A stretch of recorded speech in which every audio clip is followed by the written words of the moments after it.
Hey, Tuesday. Happy Tuesday to everybody.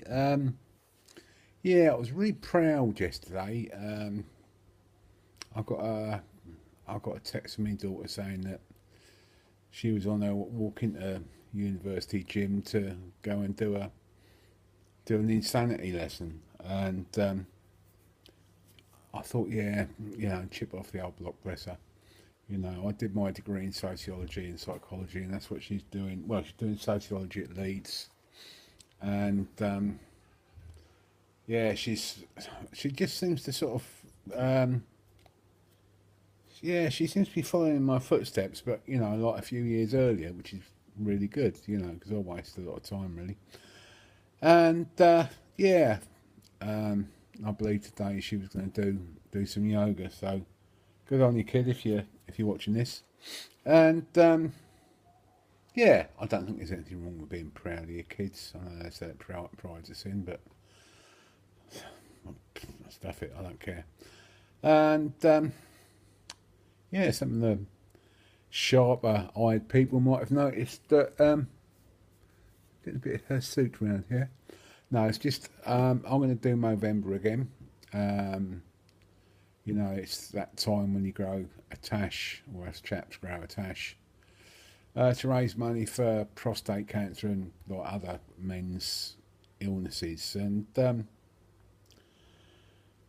yeah, it's quite, I don't know, it's a funny one, isn't it? Because in so many ways, men are prioritised with things, but and legally and financially in all sorts of ways, even now.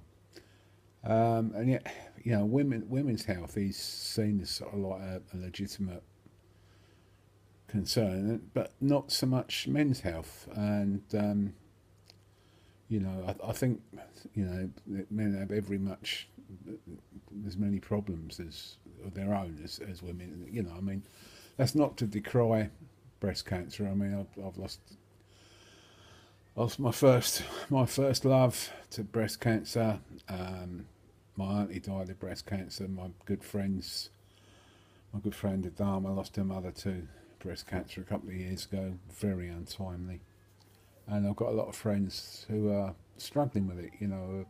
Hopefully winning the battle, but it is a battle. But yeah, but with men, there's it's not talked about so much. Sort of testicular cancer and prostate cancer. And a couple of years ago, I had a check for prostate cancer. I don't want that check again. I can tell you.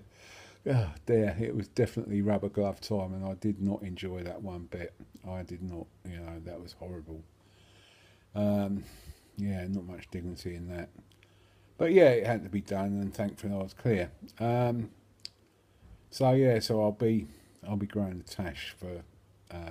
Well, I'll start off growing a little beard, and then because it looks silly when you're growing a tash on its own, and then sort of like just shave the beardy bit off. When it's November. Um, and talking of which, yeah, it's we are getting deeply into autumn now, and the nights are pulling in, and pretty soon the clocks are going to go back, and we're going to have that same old bloody argument about, oh, I don't think the clocks should go back, because people think, and I think it's the same mentality as the people who voted for Brexit. If you don't put the clocks back, it's not going to get dark. It is. It bloody is.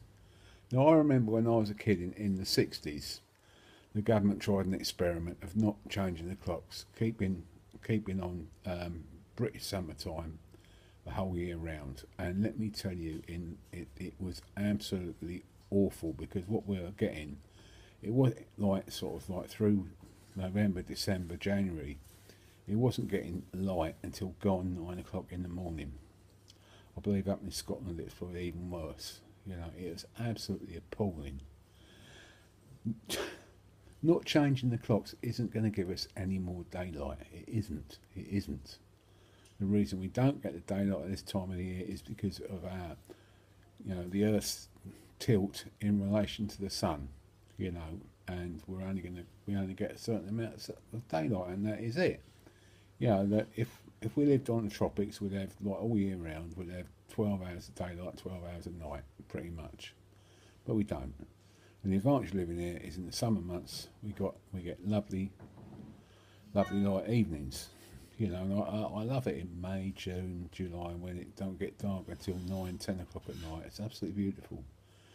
But the cost of that, and everything comes at a cost, is, you know, dark evenings in the winter. And in some ways, it's, you know, especially sort of like, it's probably a bit depressing and grim in January, but in the run up to Christmas when you got all the lights and everything like that, I think, you know, it's actually quite, there's something quite nice about it, you know. And I've said about Mill Road before, and they have a fest, you know, like a winter festival first Saturday in December, and you know, once it gets dark and all the Christmas lights are on and in the trees and that sort of thing, it's absolutely beautiful. It is, you know, there is something quite sort of magical about it. So, you know, and for people who are fed up with me keep posting about Christmas, I don't care.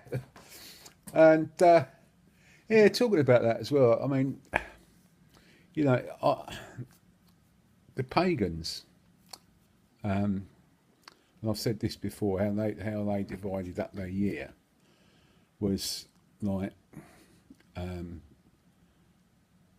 August, September, October was autumn, November, December, January, winter, February, March, April, spring, and May, June, July, and summer. Now, to me, it's kind of like a more sensible way to do it. Now,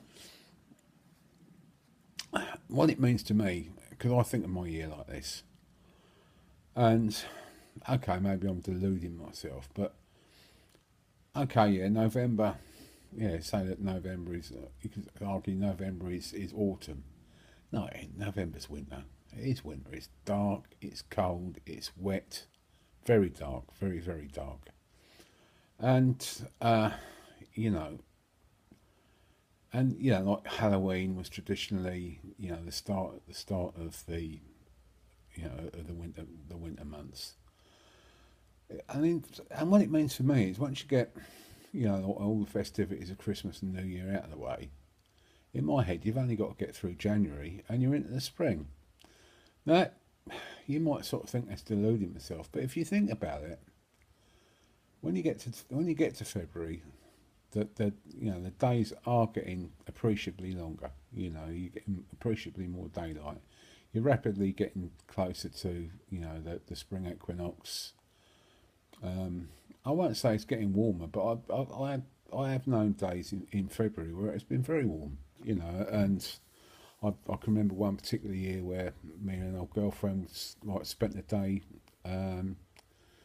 around Byron's Pool in Grantchester Meadows, and it was absolutely beautiful. We were just in, you know, like t-shirts, you know. I mean, so okay, yeah, we needed to sort of like wrap up a bit when the sun went down, but you know, through the day it was a beautiful day, and yeah, so you know, I mean, and it's yeah, and in February you start to get the sort of spring flowers coming through. You perhaps might get the first of the daffodils. Certainly, you got, you know, the snowdrops, the crocus, aconites, that sort of thing, which are all, you know, sort of, they're all pointers to the spring, you know. And then by the time you get to March, April, you know, well, the days are getting longer, and you know, and you're out of the woods really.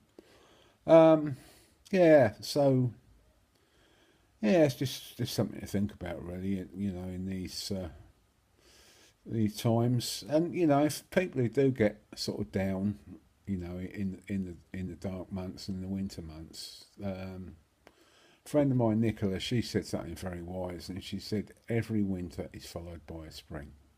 You know, every winter is followed by a spring, and that's kind of true in life as well. You know, every time there's like bad times, you know, there's always sort of something. There's good times. We always bounce up to better times. You know, we might carry some of the bad things with us. You know, if it's a, you know, bereavement or something like that. But you know, eventually, you know, the gloom does lift a little bit, and we get more used to it. So, you know, chin up, people, and you know, as I used to say in the First World War, it'll all be over by Christmas. Okay, so I'll speak to you again tomorrow. Cheers. Bye bye.